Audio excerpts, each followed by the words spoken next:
Hello, how are you guys doing? My name is Henny Wu Feng, and today I'm gonna be presenting the gamer subculture.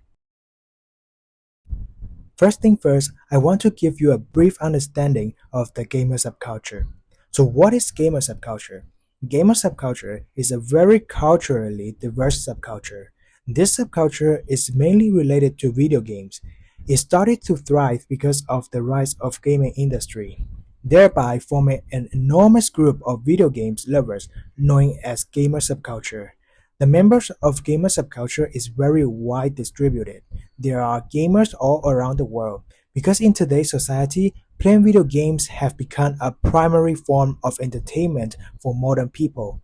In this presentation, I want to talk about the central ideas of the gamer subculture and the impact of this subculture group on our society as well as our world. Next, I want to talk about the history and the evolution of video games. Video games became popular and boomed in the 1980s and 1990s.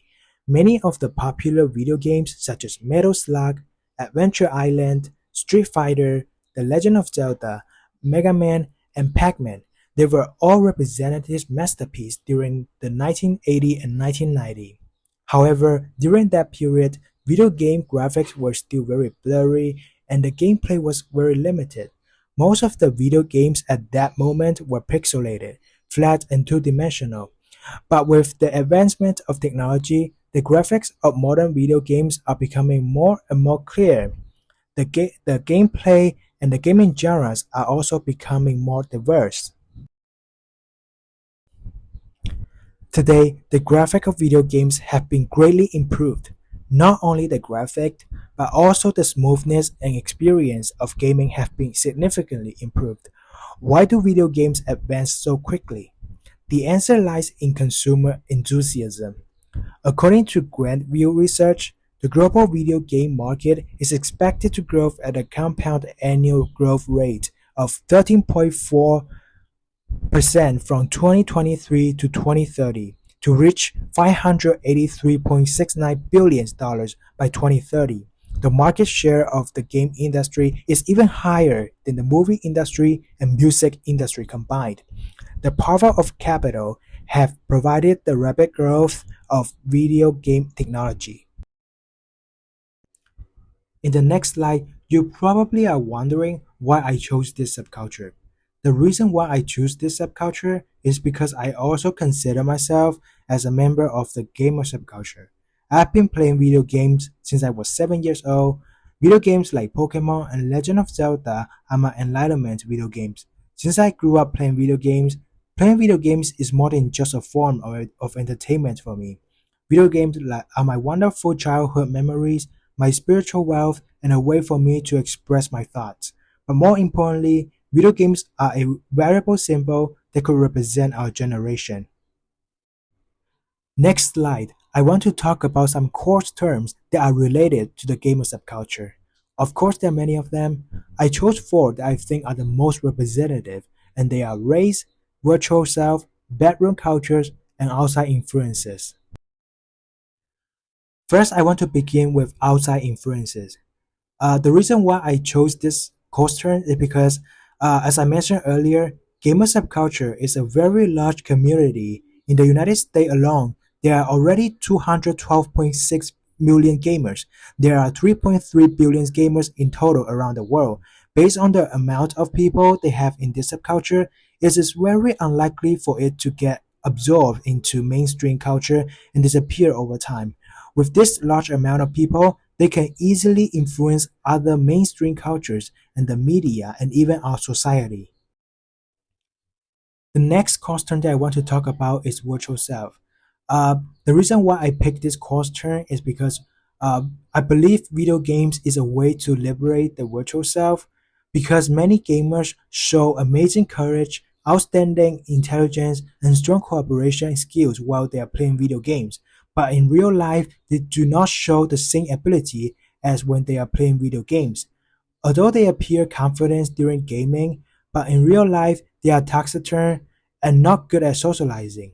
That's why I think playing video games is a way to liberate the virtual self. The next course term is race. And the reason why I picked this course turn is because I think gamer subculture is a very racially diverse subculture.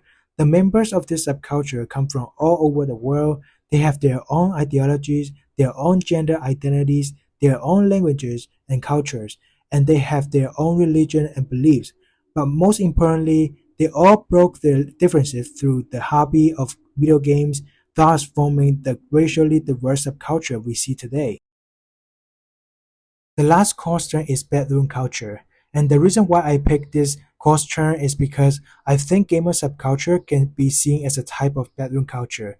Because unlike other subculture that we learn in this class, like the goth subculture, skinhead, heavy metal subculture, most of the subculture that we learn in this class, almost all of them express their thoughts and point of view through hairstyle, unique outfits, and even their behavior.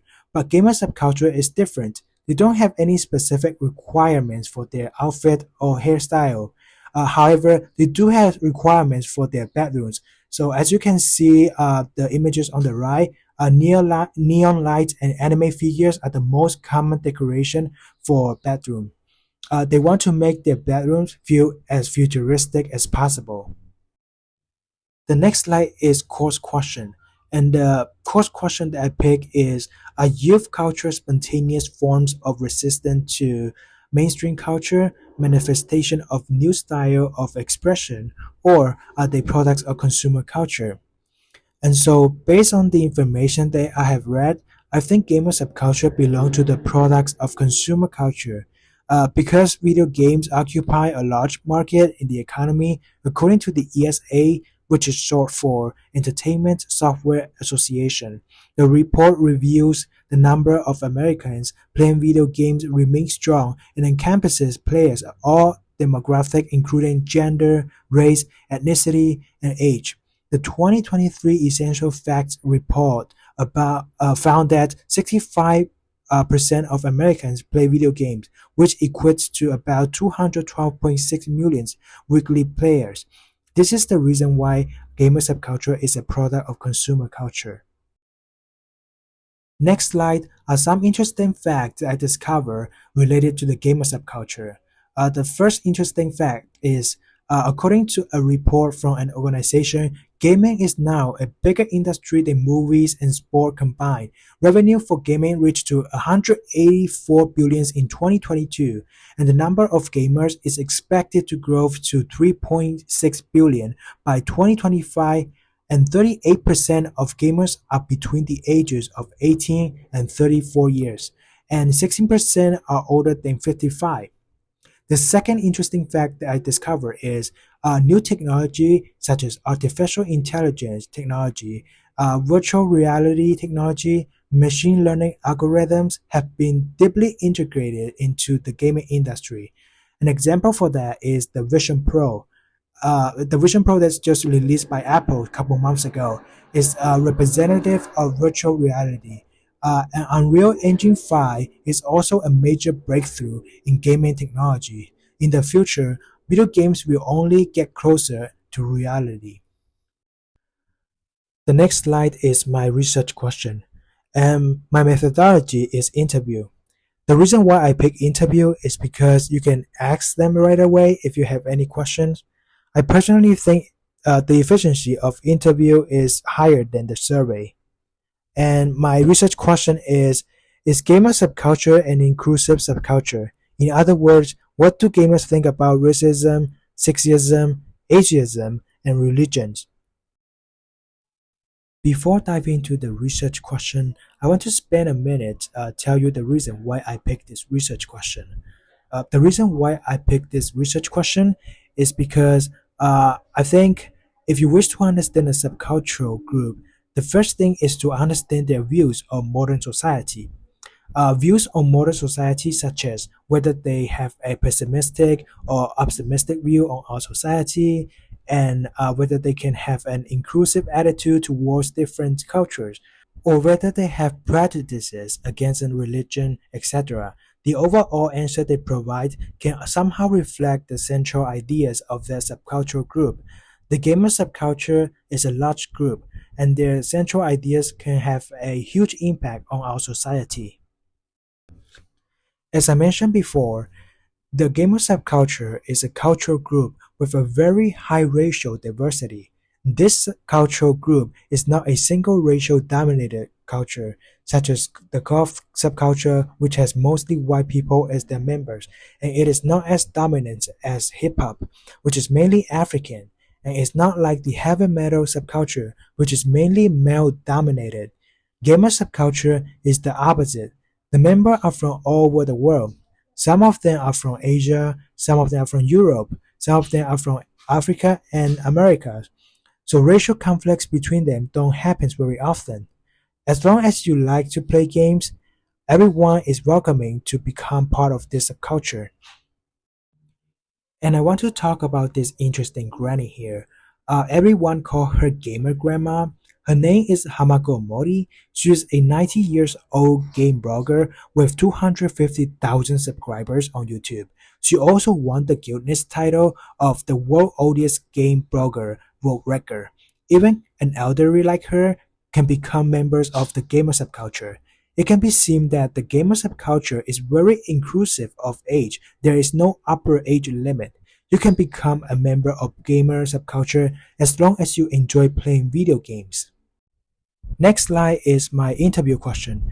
My first interview question is, how do you think video games influence your community or the society? And then one of the person that I interviewed, he responded, playing video games is definitely one of the most popular entertaining activity for teenagers and adults. Besides entertainment, I think one of the biggest impact video games have on our society is that it stimulates the economy, create countless job opportunities, and therefore forming a positive economic circulation.